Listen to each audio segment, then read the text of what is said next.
Hello everyone, सत श्री अकाल। आज चलते हैं फिर हमारे नए टॉपिक के साथ। अभी तक हमने डिस्कस किया था न्यूक्लियस के बारे में, थोड़ा बहुत इंट्रोडक्टरी था वो। आज अपन डिस्कस करेंगे अल्ट्रा स्ट्रक्चर ऑफ न्यूक्लियस। अगर इसकी स्ट्रक्चर की बात करें तो हमें क्या क्या पढ़ना पड़ता है इसकी स्ट्रक्चर में। जब भी आप डिटेल में जाओगे तो आपको फर्स्ट ऑफ ऑल एक तो देखना पड़ता है इसकी न्यूक्लियर मेम्ब्रेन, फिर न्यूक्लियोप्लाज्म, फिर आता है न्यूक्लियर लेमिला, या इसे आप मैट्रिक्स भी कह सकते हो, और फिर आता है न्यूक्लियोलस, और एक आ जाता है आपका मोस्ट इंपॉर्टेंट क्रोमेटिन। इन सबको जब आप डिफाइन करते हो तो ये पूरा न्यूक्लियस के स्ट्रक्चर को बनाता है। फर्स्ट ऑफ ऑल अपन चलते हैं न्यूक्लियर मेम्ब्रेन पर। अगर न्यूक्लियर मेम्ब्रेन की स्ट्रक्चर को आप देखें तो वो कुछ इस तरह से होती है।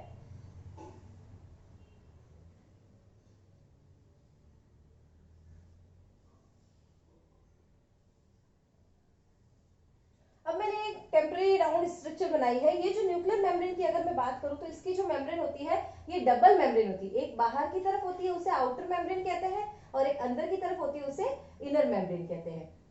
अब इसके बीच में आपको कुछ स्पेस भी दिख रहा होगा, तो वो जो स्पेस होता है मींस ये सारा, इसे बोलते हैं पेरिन्यूक्लियर स्पेस।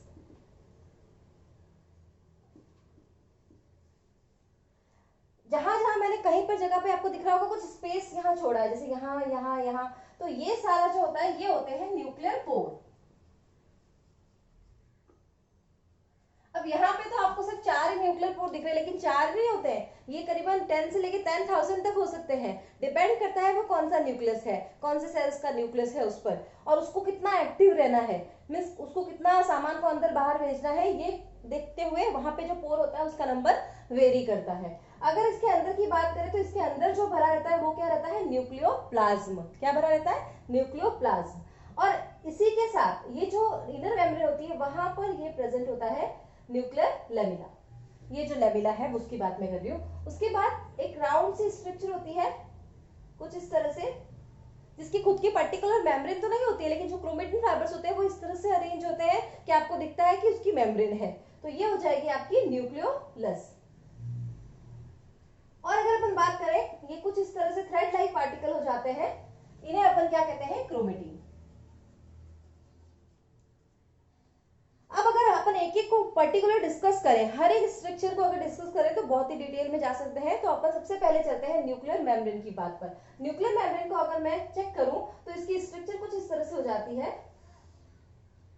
बड़ा अगर करूं तो मैं इस तरह की स्ट्रक्चर हुई, यानी एक तो हो गया क्या, बाहर की वाली मेम्ब्रेन, एक हो गई अंदर वाली मेम्ब्रेन, और ये जो बीच का जगह है ये कौन सा हो गया, न्यूक्लियर पोर। अब देखिए जो आउटर मेम्ब्रेन और इनर मेम्ब्रेन होती है उसी के बीच में जो स्पेस है वहां पर क्या प्रेजेंट है, आपका न्यूक्लियर पोर। तो न्यूक्लियर पोर जो होता है वो कुछ इस तरह से जैसे पाइप लगा हुआ हो बीच में, वैसी कोई स्ट्रक्चर होती है। और उसके साथ ही उसके बीच में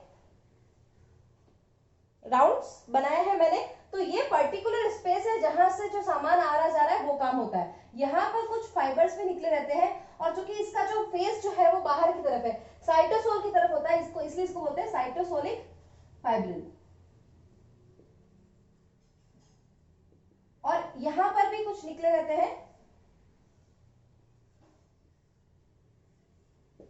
और इसका फेस कहां पर है, न्यूक्लियस की तरफ है, तो इसे न्यूक्लियर फाइब्रिल बोलेंगे।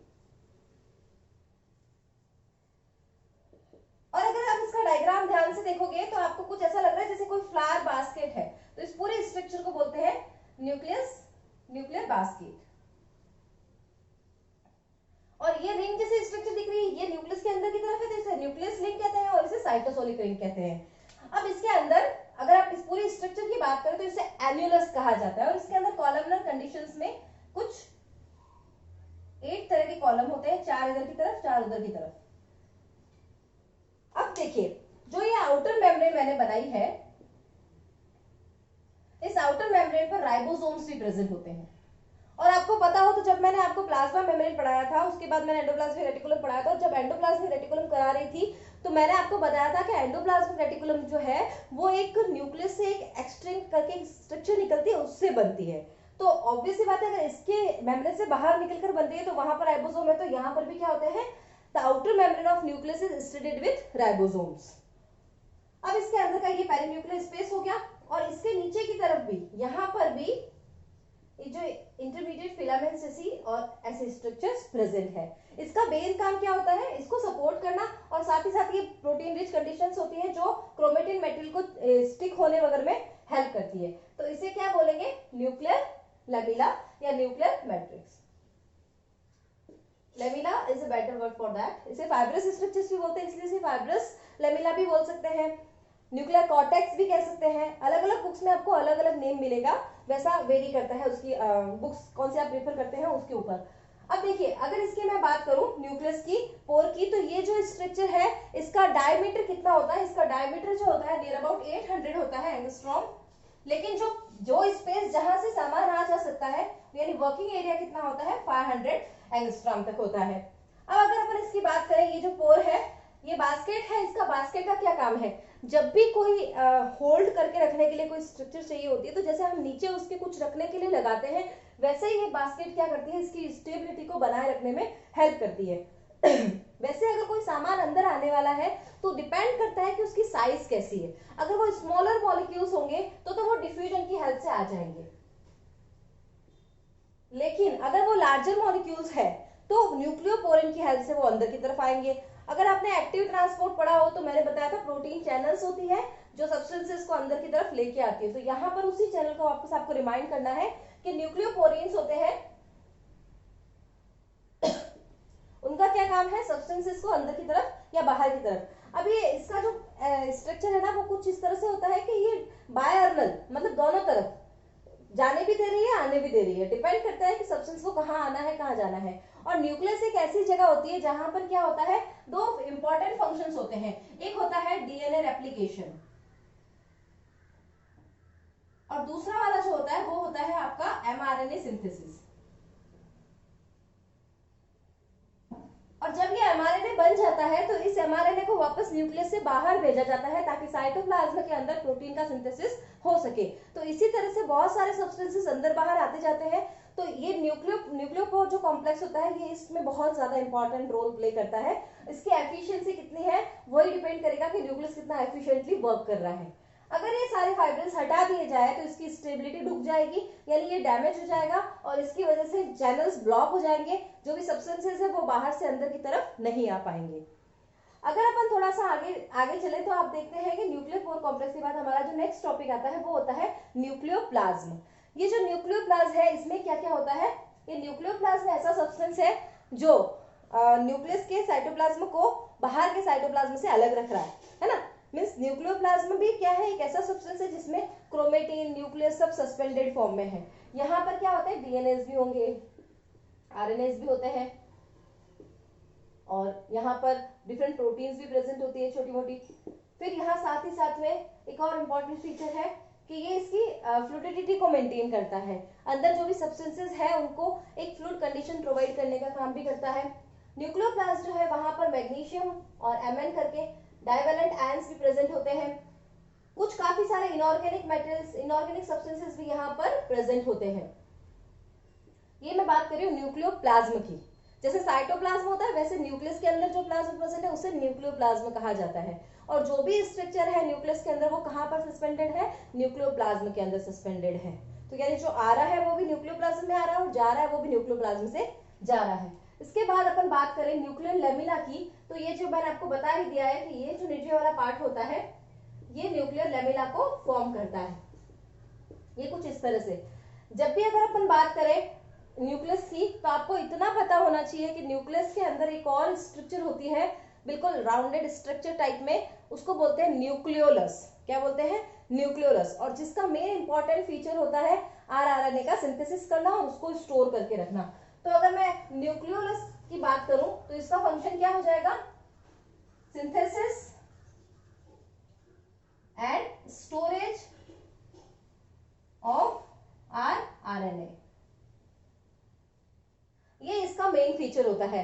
वैसे अगर देखा जाए तो इसकी स्ट्रक्चर आपको देखो राउंड दिख रही है तो आपको ऐसा लगता होगा कि इसमें क्या प्रेजेंट है, कुछ ना कुछ मेम्ब्रेन प्रेजेंट है, लेकिन इसमें मेम्ब्रेन नहीं होती है। इसके अंदर जो है बाहर की तरफ सारे क्रोमेटिन फाइबर एक मतलब एक लाइट सी राउंडेड स्ट्रक्चर बना लेते हैं, उससे हमें लगता है कि ये मेम्ब्रेन बाउंड है या मेम्ब्रेन कवर्ड है, लेकिन ये मेम्ब्रेन कवर्ड नहीं होती है, विदाउट मेम्ब्रेन स्ट्रक्चर होती है।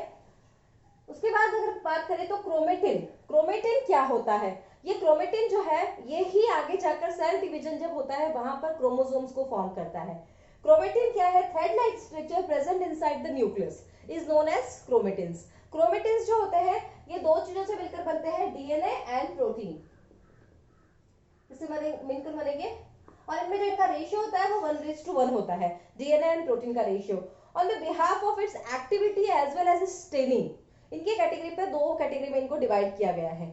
अगर क्रोमेटिन को डिवाइड किया तो दो किस में कन्वर्ट किया गया है, एक तो यूक्रोमेटिन में और एक हेट्रोक्रोमेटिन में। कहां पर दो कैटेगरीज हो जाएगी इसकी, यूक्रोमेटिन एंड हेट्रोक्रोमेटिन।